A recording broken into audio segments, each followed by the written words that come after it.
Halo kawan, assalamualaikum warahmatullahi wabarakatuh. Dan jumpa lagi sama saya Samudin di Karisma Channel tentunya.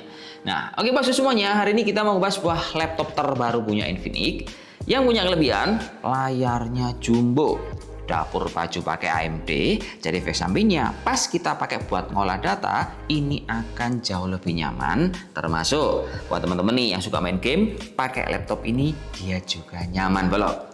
Nah, buat yang kita bahas, seri ini adalah seri Infinix Xbook 15 yang harganya itu dibanderol di angka 7 jutaan rupiah.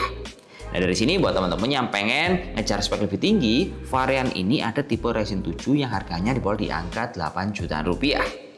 Secara kemampuan, saya bisa lihat bahwa laptop ini mampu menghandle banyak kebutuhan yang umum-umum, semisal para pelajar, mahasiswa, yang notabene mereka itu banyak untuk belajar mengolah data.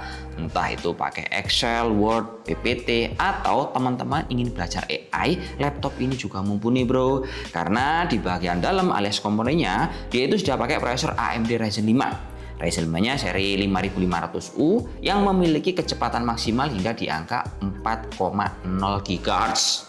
Nah, buat VGA-nya laptop ini sudah punya Radeon grafis yang artinya teman-teman akan bisa menggunakan laptop ini untuk kebutuhan belajar ngedesain. Entah gambar pakai Photoshop, video pakai CapCut. Cuman catatannya kalau editing video rendernya pakai yang Full HD bro, jangan yang 4K. Karena prosesor ini dia diperuntukkan untuk kebutuhan middle alias umum. Selanjutnya untuk RAM-nya laptop ini udah dikasih 8GB DDR4, minusnya solder alias nggak bisa di-upgrade. Kemudian penyimpanannya laptop ini dia punya dual slot. Nah, salah satunya penyimpanan ini sudah keisi 256GB. Terus misal teman-teman merasa kurang, slot satunya bisa kita maksimalkan, tinggal tambahin aja 512 atau maksimalnya 1 tera. Kemudian untuk softwarenya laptop ini sudah dikasih Windows 11. Terus untuk layarnya ini yang saya sebut di awal tadi bro ya, dia nyaman sekali dipakai karena pakai panel IPS, resolusi WWSGA dengan jenis matte. Jadi pas kita pakai ini akan sangat memudahkan terutama teman-teman yang kerjanya itu sudah mulai belajar multitasking, alias contohnya satu buka browser, yang satu buka Word, Excel, atau mungkin Photoshop. Kemudian kalau untuk garansinya, si Infinix yang kita bahas ini bro, dia itu dikasih jaminan selama 1 tahun. Nah dari sini kalau kita ngobrolin soal merek Infinix, sebenarnya Infinix ini kuatnya di Indonesia adalah karena dia jualan handphone dan juga periferalnya.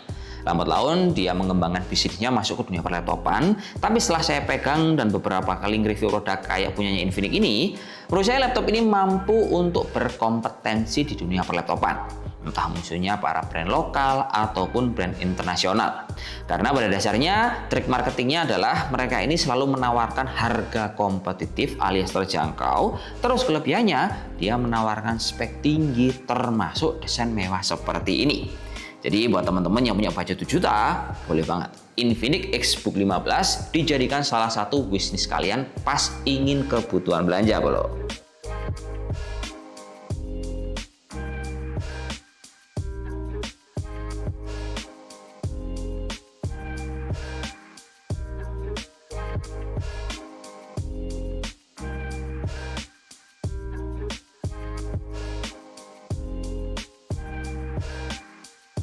Umumnya ya bro ya, kalau kita ngebahas laptop yang ukurannya 15 in, pastinya dia bobotnya berat dan di atas 2 kg. Nah, di Infinix yang kita bahas ini bro, bobotnya menurut saya masih termasuk enteng dan relevan untuk dibawa-bawa karena totalnya hanya di angka 1,7 kg. Karena laptop ini kalau kita lihat bro ya, dia itu bahannya campuran. Cover luar ini dia bahannya dari aluminium. Sementara untuk sisi yang lain dia berbahan dari plastik ABS dan tipisnya cuma di angka 17,95 mm. Jadi kalau ini laptop kalian bawa-bawa nggak terlalu memberatkan punggung, masuk ke tas juga enak. Terus untuk relate-nya orang yang pakai laptop ini, semisal kita lihat di bidang pekerjaan, menurut saya adalah para teman-teman yang kerjanya sebagai seorang freelancer, kemudian digital marketing, pekerja remote, hingga teman-teman yang ingin memulai wirausaha. Karena laptop ini menurut saya akan memudahkan kalian buat input dan mengolah data. Terus layarnya ini dia bener-bener nyaman. Panel IPS, warna akurasinya pun pas kita tes pakai Spider Data Color, dia itu sRGB-nya mencapai di angka 76,4% dan kecerahannya di angka 250 nit. Efek samping dari seperti ini pas kita pakai kebutuhan sehari-hari, dia itu tidak akan membuat layarnya kelihatan redup meskipun kita pakai di luar ruangan ataupun di dalam ruangan. Jenis layar matte ini tidak akan gampang memantulkan cahaya. Kemudian relate-nya laptop ini kalau kita pakai untuk kebutuhan pekerja remote yang sering meeting online, kameranya ini bening bolong. Dia punya kelebihan flash yang bisa kita nyalakan lampunya di bagian kamera ini bro ya, pakai FN sama spasi. Ini akan membuat tampilan kita jauh lebih looks-nya profesional tanpa harus memakai tambahan lampu eksternal. Cek 1 2 3, ini adalah hasil dari suara pas kita ngerekam pakai kameranya Infinix Xbook 15. Nah, seperti yang teman-teman lihat, gambarnya cukup jening karena kita pakai hardware 1080p 30 fps. Kemudian bro ya, fitur utama dari kamera ini dia punya lampu flash yang bisa kita nyalakan hanya tinggal tekan FN sama spasi. Boom, ini gambarnya lebih cerah. Muka kalian akan lebih bercahaya, jadi ini akan membantu banget ketika teman-teman meeting online-nya di area yang minim pencahayaan. Gimana? Mantep kan? Kelihatannya sederhana tapi ini cukup fungsional. Lanjut bolo, kita akan masuk ke bagian keyboard. Nah, di part keyboard ini menurut saya feel ngetiknya saya nggak ada masalah. Dia punya kelebihan, empuk, nyaman, terus juga punya baret warna putih. Tombol power pun dia terpisah di bagian pojok kanan atas, termasuk ada indikator warna putih. Tapi yang menurut saya agak butuh perhatian adalah ketika teman-teman beli laptop ukuran 15 in, sewajarnya laptop ini layoutnya juga pakai layout full size dengan adanya numpad. Karena kalau kita cari layar gede, otomatis keyboardnya yang ada numpad akan memudahkan kita buat input data terutama angka-angka. Nah, di laptop ini dia malah dibuang bro. Jadi efek sampingnya di bagian kiri kan keyboard akhirnya kayak punya ruang kosong yang terlalu mubazir. Mungkin analisa saya bro ya, laptop ini inginnya niru kayak MacBook 15, tapi kayak setengah matang, jadi kayak nanggung aja. Mendingan kalau niru sekalian dulu bro, jangan nanggung seperti ini. Tapi overall sebenarnya kalau dibuat ngetik dia tetap nyaman. Geser ke bagian touchpad, laptop ini punya touchpad cukup lebar, nyaman untuk klik kanan, klik kiri hingga berakselerasi, meskipun teman-teman tanpa harus menggunakan mouse eksternal. Berikutnya untuk colok port, laptop ini juga lengkap, punya port USB Type-C, kemudian ada port HDMI buat presentasi, USB standar, micro reader, sama ada juga jack 3.5. Beralih ke bagian dapur pacu dalam, laptop ini kan juga didukung sama sistem cooling single fan, single laptop, single exhaust. Dengan suhu maksimal waktu dikepreng yang berat-berat dia di angka 52 derajat Celcius.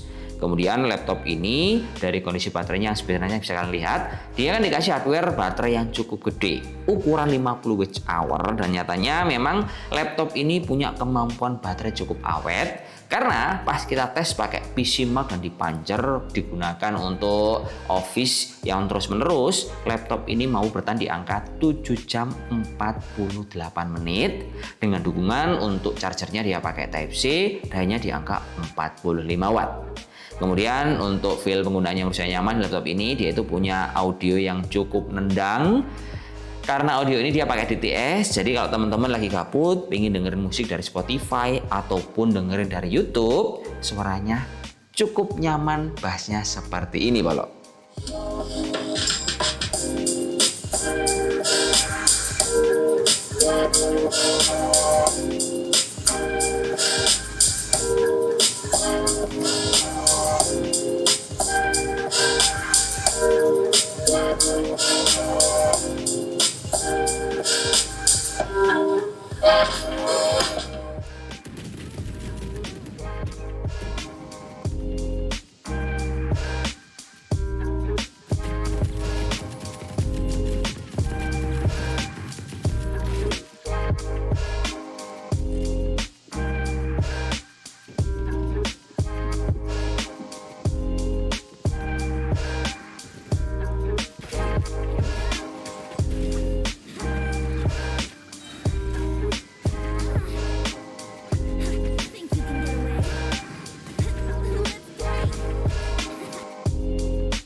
Lanjut kawan, kita akan masuk ke segmen mendang-mending. Nah, di sini bro, kompetitor yang paling dekat itu cuma ada di satu merek dan sama-sama pemain handphone, yaitu si Tecno Megabook K15s. Nah dari sini kalau kita jajarin spek keduanya bro ya, kalau kita lihat secara garis besar si Infinix ini dia memang kalah telak. Mulai dari prosesor, kemudian opsi upgrade memori, penyimpanan dia lebih besar, termasuk performa keseluruhan. Nah dari sini kalau kita bisa lihat bahwa lah jadi kalau di compare sama Tecno menang mana? Saya bisa bilang menang Tecno untuk sama-sama Ryzen 5. Tapi Infinix ini dia juga punya satu POV yang menurut saya perlu untuk kalian pertimbangkan, karena kalau kita ngomong soal after sales, Infinix ini secara position kalau teman-teman jual produk kayak misalkan laptop ini mau dijual kembali, kayaknya harganya akan tetap lebih mahal Infinix dibandingkan Tecno, karena Infinix ini secara brand positioning dia itu lebih menyasar banyak segmen di handphone, terus lebih lama di Indonesia dibandingkan merek Tecno. Jadi tolak ukurnya dari segi after sales, Infinix masih lebih menang dari Tecno. Tapi kalau kalian cari spek, kayaknya Tecno masih better dibandingkan Infinix. Ya kita aja bro ya, semoga bermanfaat info tentang laptop yang harganya di angka 7 jutaan rupiah. See you in the next video. Wassalamualaikum warahmatullahi wabarakatuh dan salam jos. Semoga bermanfaat bro, oke?